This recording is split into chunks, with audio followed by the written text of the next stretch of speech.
كل الانفلونسرز نصابين وكدابين، وانا شخصيا لبست في برودكتس كتير جدا جدا من ورا انفلونسرز. تعالوا ما نعممش. في نوعين من الانفلونسرز في الماركت.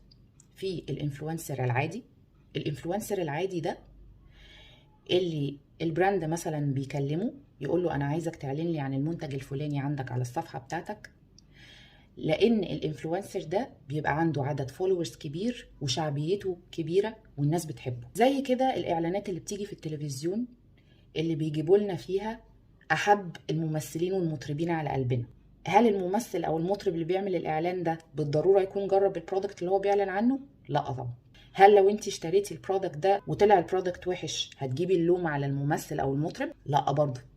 النوع التاني وهو حاجه اسمها UGC، نوع من الانفلونسر بيجرب البرودكت قبل ما يقولك الريفيو عليه سواء سلبي او ايجابي. وهديكوا برضو مثال. زمان الشركات كانت بتعمل حاجة اسمها فوكس جروب، بيبقى عبارة عن عينات عشوائية من البني ادمين سواء ستات او رجالة، يعرضوا عليهم البرودكت او السيرفيس ويبتدوا يراقبوا ردود افعالهم على البرودكت ده ويشوفوها كويسة ولا لا من غير تدخل خالص منهم. دلوقتي بقى في حاجة اسمها UGC، ان الشركة تبعت البرودكت لانفلونسر UGC يجرب البرودكت بتاعها ويطلع يدي ريفيو سواء سلبي او ايجابي عنه. طبعا كل نوع منهم ممكن يبقى عنده ضمير وممكن ما يبقاش عنده ضمير. لو هنفترض جدلا ان الانفلونسر ده عنده ضمير وجرب فعلا قبل ما يقول وطلعت التجربة بتاعته كويس، خلينا حاطين في الحسبان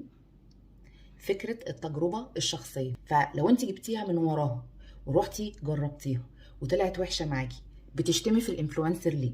كل حاجة في الدنيا فيها الكويس وفيها الوحش. أهم حاجة نتقي ربنا في شغلنا وفي الكلام اللي بنقوله للناس. فلو حابين تعرفوا الفرق ما بين الانفلونسر الكذاب والصادق اكتبوا لي في الكومنتس وهنزل لكم بارت 2 هقول لكم ازاي تقدروا تفرقوا قبل ما تشتروا. لو أول مرة تشوفوني أنا إيناس وما تنسوش تعملوا لي فولو.